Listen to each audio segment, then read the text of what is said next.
And finally, probably the most important of our physical effects is that of fire, which must be ignited at a precise moment because it takes a great deal of work and time to reset those explosive charges. Now, the number one consideration when timing all of these special effects is the safety of our actors, and that's where you come in, sir. Everybody say, "Hi, Larry!" Hi, Larry! Larry, today you were one to play the role of the mechanic. The action takes place in the engine room of our PT boat, which we've recreated right over here. Oh, my assistant Bob will be you all set up and ready to go. Today we shoot 2 scenes, but not in the order that they appear in the script. Most of the movies that are filmed today are shot out of sequence. That means that the actors must deal with some situations that aren't even on film yet. This can be very challenging, and it becomes the director's job to provide the motivation for these scenes. So here's the setup, Larry. Shortly after that phone buzzes, 800 gallons of water will up from those tanks, fly down the chute and slam into you like a freight train. Feel motivated to hang on to your bike and launch some attitude. That'll help a little because it's more like 1,000 gallons of water. You know, there's that fine line between motivation and fear. Are you ready, Larry? We need quiet on the set. We're going to roll, playback, and action. Larry, that sounds bad. You're in big trouble. Yeah, you're in real big trouble. Pick up that phone right there. Talk to your captain. Tell him that you're taking on water. That you're in real big trouble. Keep talking, and cut. How about a big round of applause for Larry? Nice job. Now, say goodbye, Larry. Yeah, all you have to do for the rest of the show is sit back, relax, take it easy, and act dry. Yeah, my little cup. Now, we're going to take that shot, we're going to insert it into the next scene. You're going to see how it all ties together in our final sequence. Our next action takes place on the deck of our PT boat. Let's meet that brave crew now. Let's have a big round of applause for our brave Captain Paul and his Dandy Deck crew, Andre. Cast is on the set, crew is standing by. Thank you. Remember, crew, this is a surveillance mission, so we're going to need quiet on the set. We're going to roll, playback, and action. Captain, you hear an enemy plane. That's right. Search the skies for that enemy plane. Enemy fighter at 10 o'clock. You're stunned. You are surprised, and you are in trouble because he's coming around again. Captain, spin the wheel. See if we can't get this PT boat out of here.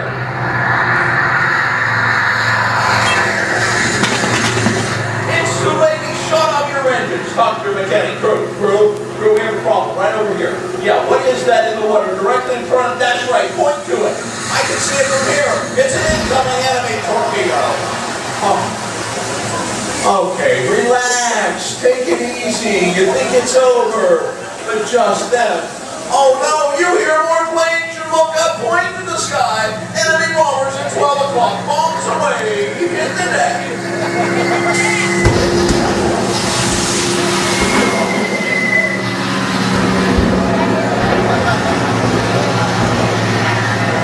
Congratulations!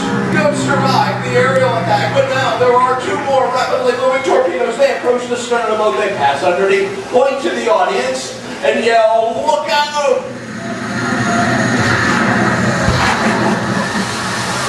And the cut. How about a big round of applause for Larry? Now let's see what that motion sounds like when you add a few lines of pre-recorded dialogue, some computer-generated images, and a rousing musical score. Your overhead monitors for our attack.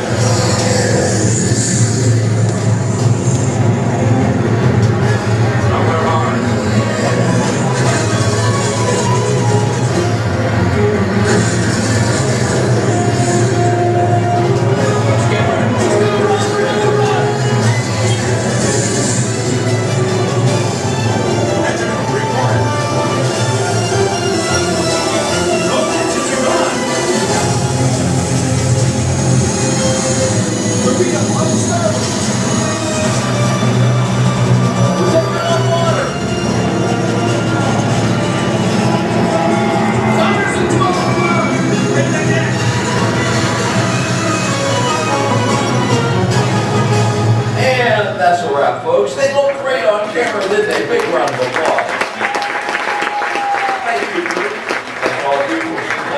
hardcore attack. And now, if you're not with one of my brave crew members, you want to turn to your left, proceed down the ramp to the prop warehouse, where a shuttle is waiting to continue your backlot tour.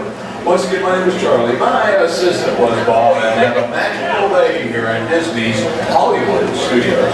I know.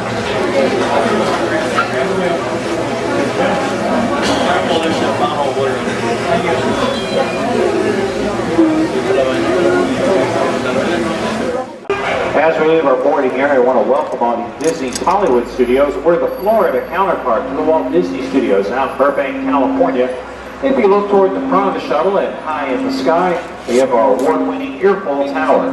It's a symbol of Disney's Hollywood Studios. It stands a lucky 13 stories tall. It's capped off with a giant set of Mickey Mouse theaters. Each here weighs 5,000 pounds. Coming up on the left is a plant version of the Earful Tower that's called a topiary. The Earful Tower was inspired by a design that Walt Disney used in putting together a water tower at the original Walt Disney Studios out in Burbank, California in 1939. Our tower is a little different because of the mouse ears on top of it. Over on the left, this former parking lot is now being used as a staging area for different vehicles that appear in our Lights, Motors, Action Extreme Stunt Show. You can see some of the vehicles and ramps our drivers practice with.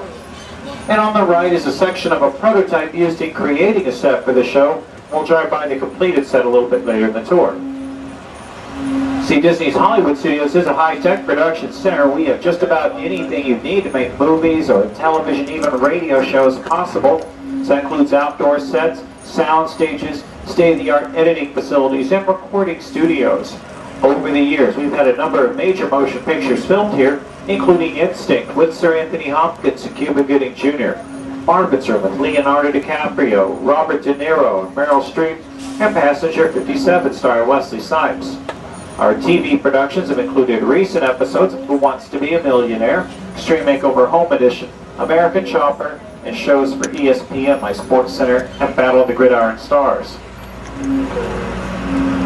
Over on the right, we are circling around two of the surviving P-40 airplanes from Touchstone Pictures' blockbuster hit Pearl Harbor, starring Ben Affleck and Josh Hartnett. Cast from the mold of a real P-40, these full-size replicas were produced in fiberglass over a steel frame. The wooden propellers were spun by hydraulic motors. They were shot apart and blown up during the film's dramatic attack sequence. The production crew built 16 of these replicas inside a soundstage. The remaining P-40s that you saw in the movies lining the runways or sitting in front of the hangars were computer-generated images. Off to the right, high in the sky, you're going to look at the Earful Tower. Next, we're entering one of the more glamorous departments here at our studios, creative costuming. Here at costuming, the whole process begins with the designer's sketch, which you'll see on the far walls on either side of the shuttle. From there, our team of seamstresses and tailors goes to work to transform those drawings into finished garments worn by our performers. In display cases on the left, we'll have examples of completed costumes from some of our recent productions, including The Game Plan, High School Musical 2, Dan in Real Life, and Enchanted. We have the world's largest working wardrobe at 2.5 million garments for our motion picture, television, and other entertainment needs. Also coming up on the left are costumes from Pirates of the Caribbean at World's End.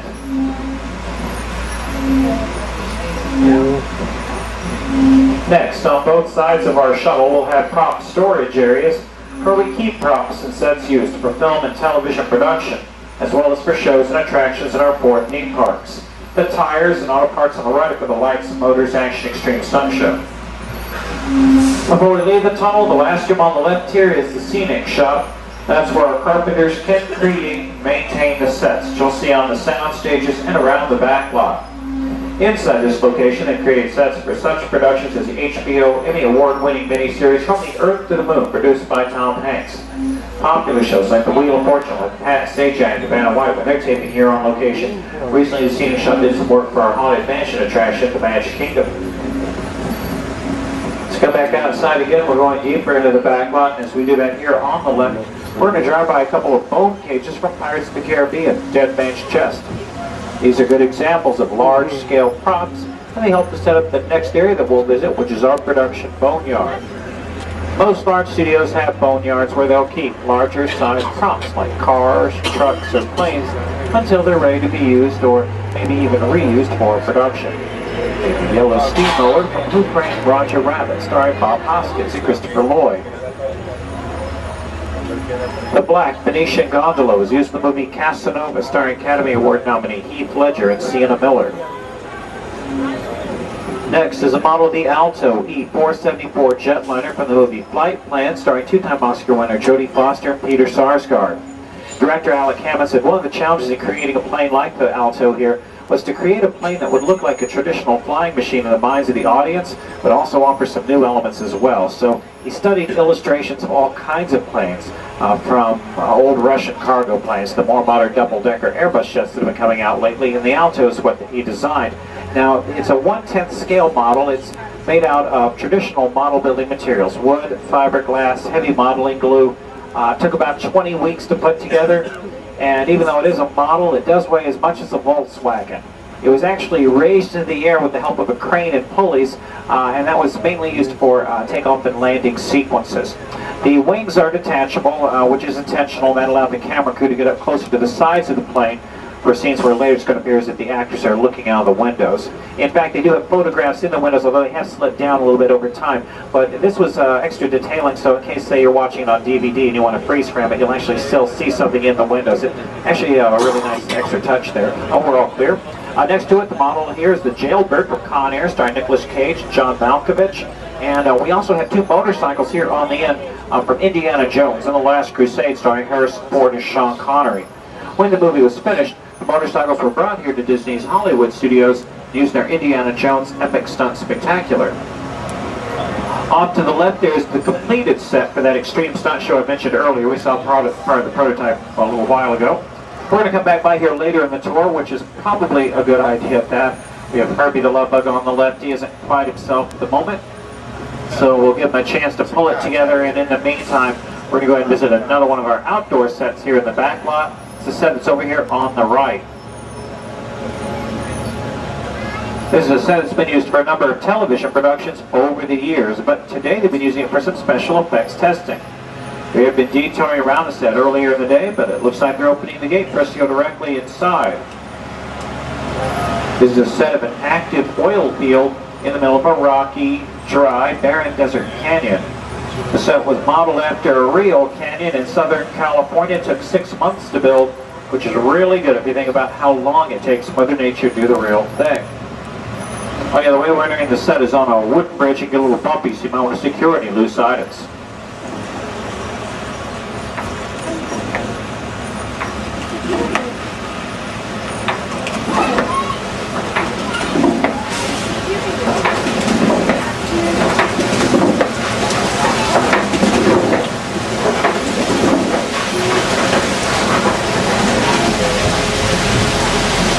Stop there for a moment so you can take some pictures, and I'll tell you more about the set. We'd still like to ask everyone to please remain seated.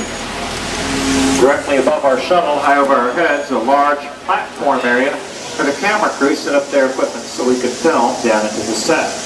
In the middle of the set is a large tanker truck, and there was no way to drive that truck across the ravine next to us and into the middle of the set.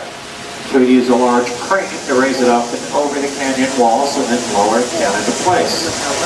One of the benefits of filming on a set like this is that we can control certain things like this, the weather. Thanks, guys. Here in the middle of our sunny day, we can make it rain just like this by using large water nozzles that are high above the set just out of the camera's view. You see, we can't always rely on Mother Nature to have that rain ready to fall whenever. See what they do? Folks, I guess they weren't finishing here after all. Please remain seated back there. Take a look to ride this thing out.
Can you say reset for another take? I think we're going to pass on that one. I think once was enough for all of us. But by now, you could probably figure out why we called it that catastrophe, can you?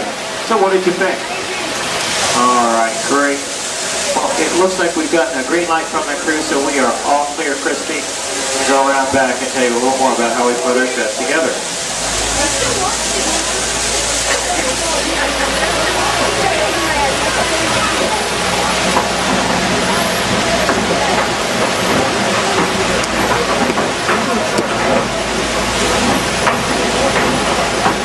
As we exit our catastrophe canyon, you'll find the canyon is just a steel structure with wire mesh on top of it. Over that wire mesh, stretched a skin made out of cement. The soil carved and created the rock formations on the other side. The yellow pipes running throughout the set carry gas for the fires and explosions that we saw. The larger pipes here carried water for the flash flood. We started the flood when we opened the gates to 3 tanks. They're high above the set. They sent 70,000 gallons of water rushing toward our shuttle. Some of the water was blasted out with the help of air cannons in the back of the set behind these gray shed-like buildings, kind of up on the second level there in the back. The cannons are powerful enough if we stuff a basketball to one of them, we can shoot the ball over the top of the Empire State Building. Pumps at the end of the set help to recycle the water so it can be reused for the next scene, and the earthquake effects were created by shaker tables under the bridge that we were on. This catastrophe canyon set was put together with the help of a Hollywood special effects team. So what would look like an out-of-control disaster is a safe and computerized sequence of events. In fact, the whole show can be reset in about 3.5 minutes, which I see is just enough time for our next shuttle to get here for us to clean the set. Because the road ahead of us is too narrow for us to pass each other side by side, we'll go in and wait here for a moment since they're a little bit farther ahead, and we'll get underway here again shortly. While we are here, let me remind you that tonight we do have a showing of Fantasmic schedule. Fantasmic is our nighttime spectacular. It takes place each night with the weather permitting, and it looks like we'll have a great night for it at the Hollywood Hills Amphitheater. That's next to the Twilight Zone Tower of Terror. Show night is scheduled for 7 o'clock, but I'd recommend you get there at least 45 minutes in advance. It is a very popular show and has a tendency to fill up fairly quickly. They do have limited standing room available for a show like this. You're definitely going to be more comfortable sitting down. So, again, Fantasmic Night 7. Just be sure to get there early. You can also take food into the theater with you. So you might want to stop off on Sunset Boulevard. Oh, wow, clear. And maybe pick up a pizza or burger or something like that. Take it in with you. Good way to pass the time, though, and definitely well worth the wait.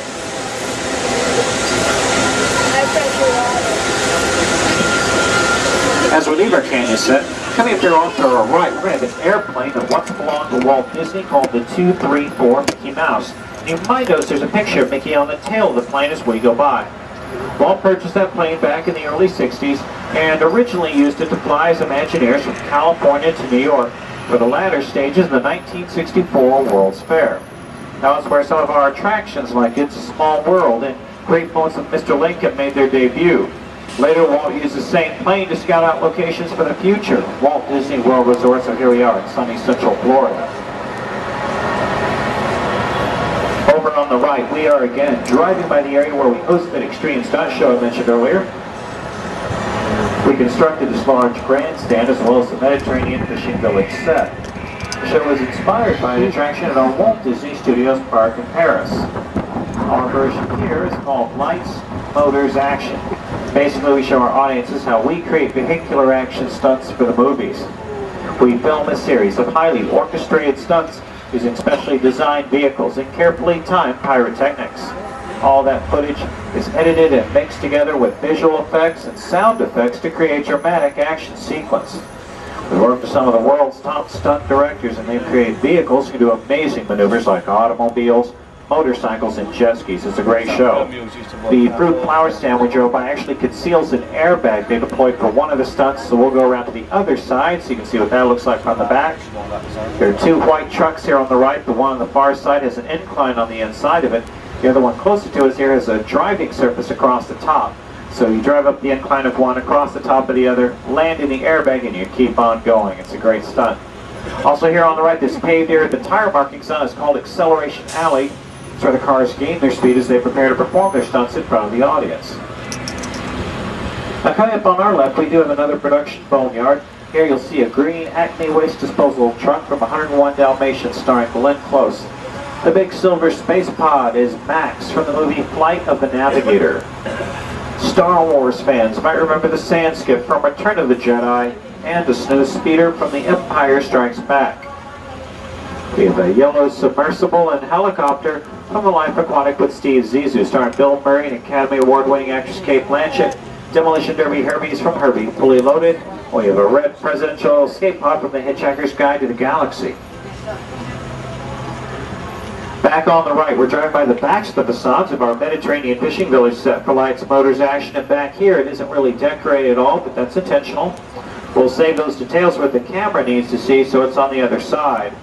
The facades were built with Florida weather in mind so they could withstand hurricane force winds of up to 100 miles an hour. We've got to test that one out a few times. If we have any fans of our movies, Pirates of the Caribbean, Curse of the Black Pearl, and its sequel, Pirates of the Caribbean, Dead Man's Chest, you might know we have another Pirates film already out on DVD called Pirates of the Caribbean at World's End. One of our Walt Disney World cast stars was featured extra in the movie in 5 weeks of filming in the Caribbean. I always thought that sounded like a tough job to have, but he came back and said it was a great experience. The movie's a lot of fun if you haven't had a chance to see it yet. We've reached the streets of America, a lot of new things here on the right. Of course, the entrance to Lights, Motors, Action. One more show today, it's at 4:30. Also here on the right, Herbie's Drive-In. It's a new food location, good for snacks. Behind that we have some San Francisco cityscapes. Those are also new. They go along the existing New York skyline of the 1930s and 40s at the far end of the street. In another corner on the right here is the Studio Catering Company. It's a restaurant that recently introduced a brand new menu. You might want to stop by and check it out. Also here on the right, a new character meeting area for stars from the movie Monsters, Inc. And in our turnaround area here outside the gate, we occasionally will see a variety of new characters, including the Power Rangers, because you never know who or what we'll see on the tour. Right now we're entering our final destination. This is the American Film Institute Showcase. Here you'll see an exhibit that we've opened called Villains, Movie Characters You'd Love to Hate. Inside you'll see costumes from a variety of motion pictures, including a couple of our own on Pirates of the Caribbean, Curse of the Black Pearl, The Chronicles of Narnia, The Lion, the Witch, and the Wardrobe. When we come to a stop, we'll ask everybody to exit into the showcase through the sliding glass blue double doors. Up here at the front of the tunnel, now we'll be back in the park. On behalf of our great driver Crispy, myself, Ken, we have our welcoming committee. We have Luke and Alex out up there on the dock. He has all the answers. Thanks for joining us here at the Backlot Tour. You enjoy the rest of your day here at Disney's Hollywood Studios. Goodbye, everybody. Thanks for visiting.